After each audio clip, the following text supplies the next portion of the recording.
नमस्कार मित्रों, मैं डॉक्टर अशोक कुमार, निदेशक प्रज्ञा मैथ्स क्लब, आपका हार्दिक अभिनंदन करता हूँ। लॉकडाउन के इस माहौल में आशा करता हूँ आप स्वस्थ होंगे, आप घर में रहें, स्वस्थ रहें और अपने लक्ष्य प्राप्ति की ओर बढ़ते रहें, घर पर तैयारी कर। इस उद्देश्य प्राप्ति हेतु हमने ये चैनल स्टार्ट किया है। इसमें हमने जनरल मैथ्स के टॉपिक्स के साथ साथ आज से ऑप्शनल मैथ्स के टॉपिक्स को भी अपलोड करने का विचार किया है और इसी क्रम में आज हम डिफरेंशिएशन के फर्स्ट टॉपिक लिमिट्स पर चर्चा करेंगे। ये एक ऐसा टॉपिक है जो कक्षा 12वीं, इसके अतिरिक्त आपके पास इंजीनियरिंग के एंट्रेंस के एग्जाम्स देते हैं, उन सभी एग्जाम्स के लिए, इसके अतिरिक्त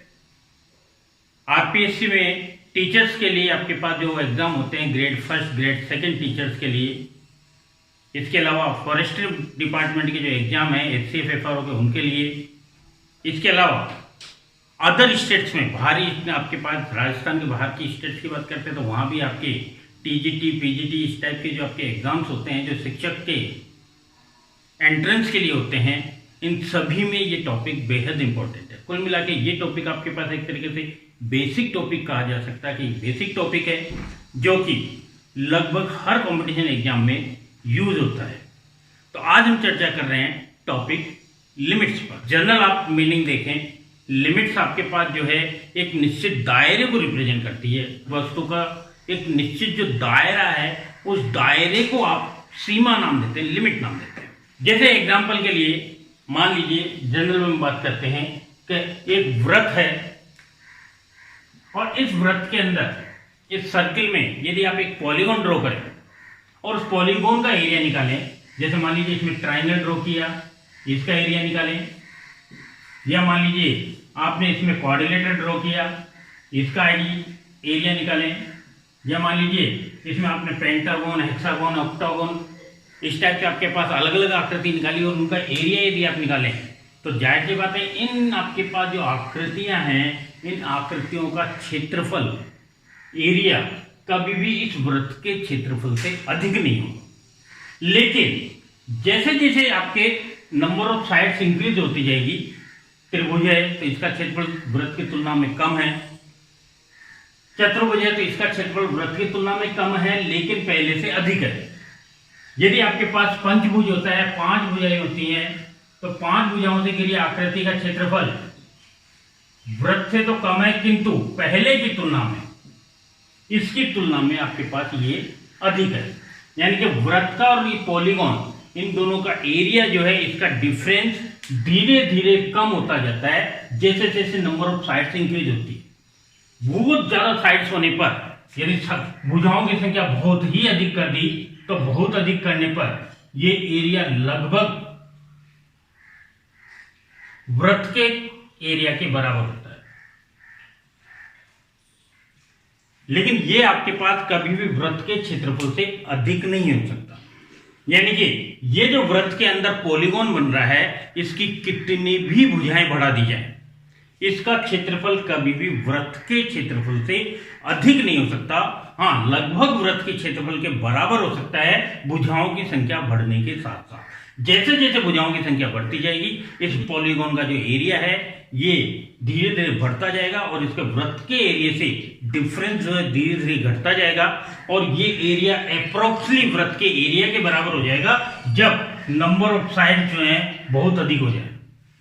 यानी भुजाओं की संख्या बहुत अधिक होने पर इस पॉलीगॉन का एरिया इस सर्किल के एरिया के अप्रोक्सीमेटली इक्वल होगा, लेकिन ये कभी भी अधिक नहीं हो सकता। तो यानी कि किसी वृत्त के अंदर बनने वाले जो पॉलीगॉन है इसके एरिया की लिमिट हो गई है कि ये लिमिट जो है कभी भी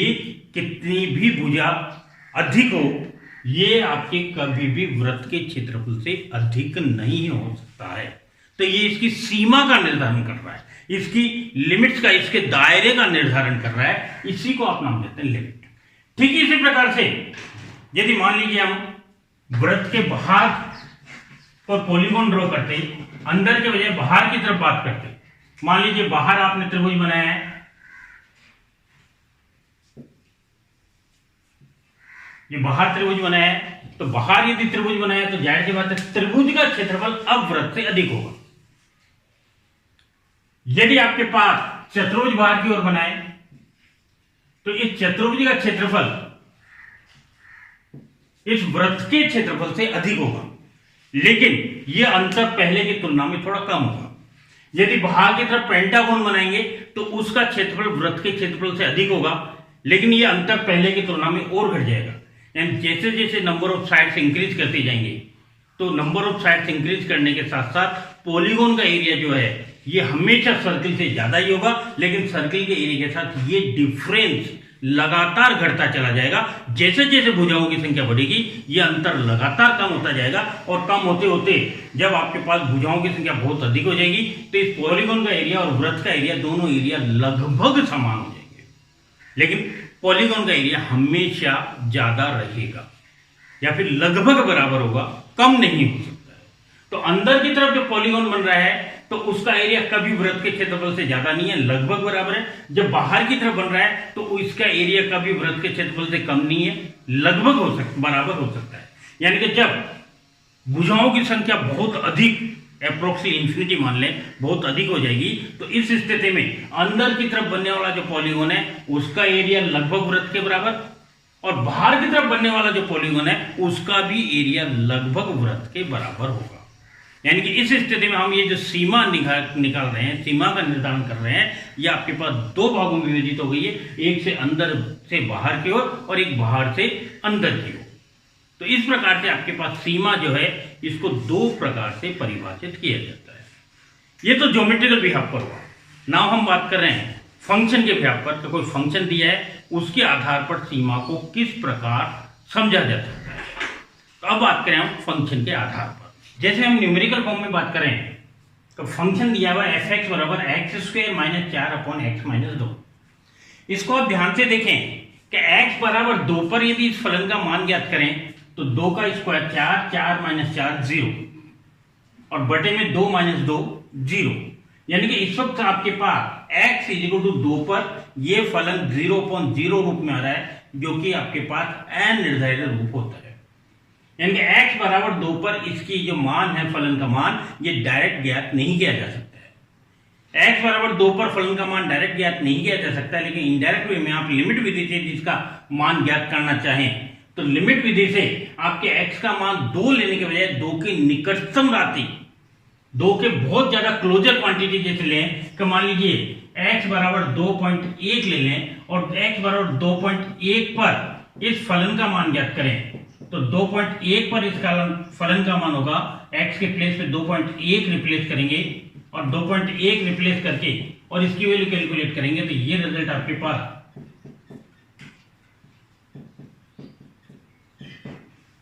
4.1 आता है।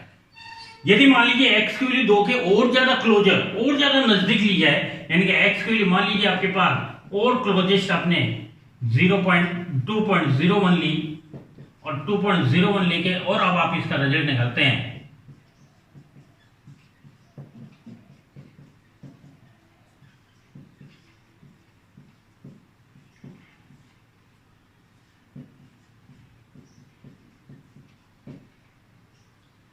यदि आप नेक्स्ट टाइम और ज्यादा क्लोजर लेंगे x बराबर 2.001, 2 के और ज्यादा क्लोजर लेंगे तो फंक्शन की वैल्यू जो है ये और ज्यादा क्लोजर होके और ये आपकी 4.001 इस फॉर्म में आएगी, या और ज्यादा क्लोजेस्ट लेंगे और ज्यादा क्लोजेस्ट आएगी। इस प्रकार से हम देखते हैं कि फलन की वैल्यू जैसे जैसे 2 के करीब होती जाएगी, x की वैल्यू जैसे जैसे 2 के नजदीक जाती जा रही है तो आप इन डिफरेंसेस फंक्शन की वैल्यूज को देखें 4.1, 4.01, 4.001, यानी कि फंक्शन की वैल्यू जो है ये आपके 4 की ओर अग्रसर हो रही है। यानी कि हम ये कह सकते हैं x का मान 2 के अति निकटतम होगा। हम फिक्स 2 नहीं बोल रहे लेकिन 2 के अति निकटतम, लगभग 2 के बराबर, और लगभग 2 के बराबर है तो इस फलन का मान जो है ये लगभग 4 के बराबर होता है। तो x → 2 के लिए x की लिमिट 2 के लिए आपके पास इस फंक्शन की लिमिट जो है 4 आती है। ये हमने बात की है 2 से और 2 से अधिक वैल्यू से और 2 की ओर अग्रसर होने की स्थिति में। यानी कि यदि आपके पास ये नंबर लाइन की बात करें, नंबर लाइन है x बराबर 2 तो इससे दाईं ओर स्थित पॉइंट होगा 2.1, इसके बाद में इससे ज्यादा क्लोजेस्ट आपके पास 2.01, फिर इससे और ज्यादा क्लोजेस्ट 2.01, यानी कि हम इससे x बराबर 2 की तरफ बढ़ रहे हैं दाईं ओर से, और दाईं ओर से इस बिंदु की ओर बढ़ रहे हैं। इसलिए ये जो प्रोसेस है, ये जो तरीका है जिसमें बिंदु के दाईं ओर से बिंदु की ओर बढ़ते हैं, तो इस x बराबर 2 पर यह प्रोसेस कहलाएगा इसकी फंक्शन की राइट हैंड लिमिट, यानी कि दाईं सीमा। तो x इक्वल टू 2 पर इस फलन की दाईं सीमा का मान 4 प्राप्त होता है। इसी प्रकार से यदि हम इसके x बराबर 2 के बाईं ओर वाले बिंदुओं की बात करें, तो x के बाईं ओर बिंदु यदि मान लीजिए x बराबर 1.9 लें, या और क्लोजेस्ट पॉइंट 1.99 लें, या और ज्यादा क्लोजेस्ट पॉइंट 1.999 लें, और ये पॉइंट लेते हुए और जैसे जैसे 2 की तरफ अग्रसर होते हैं, तो इस फलन का मान जो है इसी क्रम में, तो यदि मान लीजिए आपने x बराबर 1.9 लिया, तो 1.9 पर फंक्शन की वैल्यू जो है ये आपके 3.9 आती है। या यदि नेक्स्ट टाइम x बराबर 1.99 लेके फिर इसी तरीके से सॉल्व करें, तो फंक्शन की वैल्यू 3.99 प्राप्त होती है। x की वैल्यू 1.999 लें और x की वैल्यू पुट अप करके फिर इसको सॉल्व करें, तो इस फंक्शन की वैल्यू 3.999 प्राप्त होती है। यानी कि कहने का मतलब वही हुआ कि यदि बाईं ओर से आप 2 की तरफ अग्रसर हो रहे हैं, तो भी फलन का मान जो है जैसे जैसे x 2 के करीब जाएगा, तो इस फलन का मान जो है 4 के नजदीक होता जाता है। यानी कि x बराबर 2 पर भी इस फलन की सीमा जो है 4 प्राप्त होती है बाईं ओर से। तो बाईं ओर से इस फलन की सीमा x बराबर 2 पर 4 प्राप्त हो रही है, और दाईं ओर से भी इस फलन की सीमा x बराबर 2 पर 4 प्राप्त होती है। इस प्रकार से आप सीमा जो है इसको आप 2 प्रकार से डिफाइन करते हैं, एक होता है राइट हैंड लिमिट और एक होता है लेफ्ट हैंड लिमिट। अब राइट हैंड लिमिट और लेफ्ट हैंड लिमिट की तो मैथमेटिकल फॉर्म में इसको किस टाइप से डिफाइन किया जाए, गणितीय रूप में इसकी परिभाषा क्या है, उस पर बात की जाए, तो गणितीय रूप में दाईं सीमा या बाईं सीमा की परिभाषा। तो बिंदु x बराबर a पर फलन fx के लेफ्ट हैंड लिमिट की बात करें, बाईं सीमा की बात करें, तो बाईं सीमा का जो तात्पर्य हमने अभी बताया था कि जैसे मान लीजिए आपके नंबर लाइन है और नंबर लाइन पर आपके x इक्वल टू a यहां पर है, तो इससे बाईं ओर स्थित बिंदु a से कुछ कम वैल्यू वाला यानी कि a माइनस डेल्टा, और a माइनस डेल्टा से ये आपके डिफरेंस जो है डेल्टा, इस डिफरेंस को यदि बहुत अल्प कर दिया जाए, यानी कि x जो है a माइनस डेल्टा से a के मध्य लिया जाए, और ये डेल्टा डिफरेंस जो है अति अल्प लिया जाए, तो अति अल्प लेने पर यानी कि इस स्थिति में यदि x का इस a से जो डिफरेंस है जिसको आप डेल्टा से कह रहे हैं, ये डिफरेंस अति अल्प है, नगण्य है, बहुत कम है, तो ये होने पर यदि फलन है, इस फलन की वैल्यू को एक निश्चित संख्या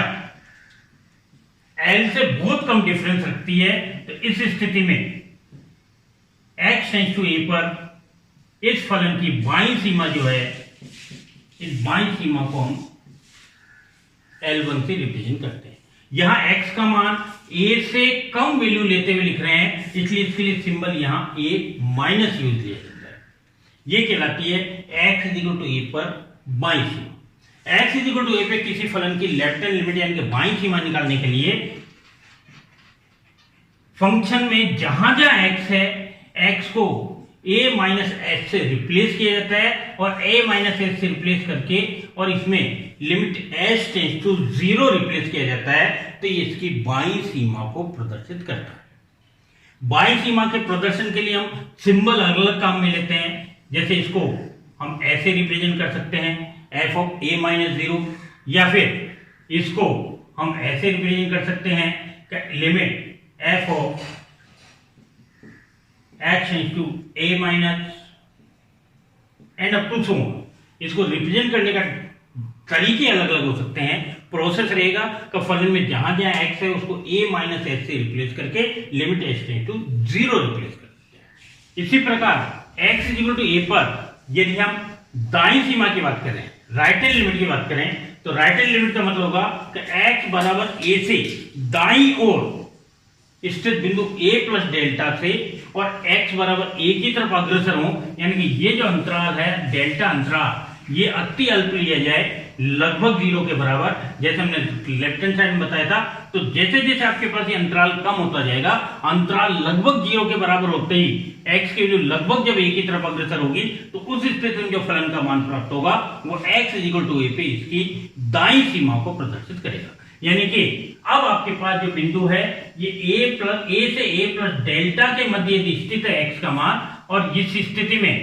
x से a का ये अंतर जो है बहुत कम है, नेग्लिजिबल है, न के बराबर है, लगभग 0 है। तो इस स्थिति में इस फलन fx की सीमा, दाईं सीमा L2 कहलाती है, यदि fx का L2 से डिफरेंस बहुत नेग्लिजिबल क्वांटिटी है, नगण्य राशि है। और इस स्थिति में हम इसको रिप्रेजेंट करते हैं कि limit x tends to a plus fx, ये इसके लिए रिप्रेजेंटेशन का सिंबल काम लिया जाता है कि x इक्वल टू a पर दाईं सीमा x tends to a plus fx equal to L2, या इसको इन अदर वर्ड ये कह सकते हैं कि limit h tends to 0 f of a plus delta. यानी कि यहां आपके पास h का मान जो है, h का अंतराल जो है वो लगभग 0 लेते हुए, h अति अल्प लेते हुए, h का मान 0 लेते हुए fx में जहां जहां x है, x को a प्लस s से रिप्लेस करें और इसकी लिमिट यदि कैलकुलेट करते हैं तो ये रिजल्ट आपके पास जो है इसकी दाईं सीमा को प्रदर्शित करता है कि बिंदु x बराबर a पर दाईं सीमा। किसी बिंदु पर सीमा का अस्तित्व हो उसके लिए आवश्यक शर्त होती है कि उस बिंदु पर सीमा के अस्तित्व के लिए उस बिंदु पर फलन की दाईं सीमा और बाईं सीमा दोनों का मान सदैव एक समान होना चाहिए। सीमा के अस्तित्व के लिए हमने बताया कि x इक्वल टू a पे बाईं सीमा और x इक्वल टू a पे दाईं सीमा, ये दोनों आपके पास समान होनी चाहिए, बराबर होनी चाहिए। बराबर होने के साथ ये सीमा अद्वितीय तथा परिमित, ये सीमा परिमित होनी चाहिए, इसका मान फाइनाइट होना चाहिए और साथ साथ ये यूनिक होनी चाहिए। ये यदि है तो इस स्थिति में x इक्वल टू a पर इस सीमा का अस्तित्व होगा। यानी x इक्वल टू a पर सीमा के अस्तित्व के लिए आवश्यक शर्त है कि ये आपके पास जो रिजल्ट है ये आपके पास यूनिक एंड फाइनाइट हो, अद्वितीय हो तथा परिमित राशि हो, तो ही आपके पास किसी भी बिंदु पर फलन की सीमा का अस्तित्व होता है। यदि आपके पास ये अद्वितीय नहीं है, यानी कि दोनों सीमाएं अलग अलग प्राप्त है, तो इस सीमा का अस्तित्व नहीं हो सकता। या मान लीजिए ये आपके पास फाइनाइट वैल्यू नहीं आ रही है, परिमित मान प्राप्त नहीं होता है, तो इस स्थिति में इस सीमा का अस्तित्व नहीं होगा। तो सीमा के अस्तित्व के लिए दाईं सीमा बाईं सीमा दोनों का मान बराबर, अद्वितीय और परिमित होना चाहिए। ये आपके पास बेसिक डेफिनेशन सीमा की, और सीमा आप निकालते कैसे हैं, निकालने का प्रोसेस क्या रहता है, ये हम अगले लेक्चर में डिस्कस करेंगे। यदि आपको ये लेक्चर पसंद आया और आगे आप किसी सुधार की उम्मीद रखते हैं तो प्लीज़ कमेंट बॉक्स में अपने कमेंट डालें, चैनल को सब्सक्राइब करें, वीडियो को लाइक करें और ज़्यादा से ज़्यादा शेयर करें, ताकि हम आपके लिए अधिक से अधिक बेहतर करने का प्रयास करें।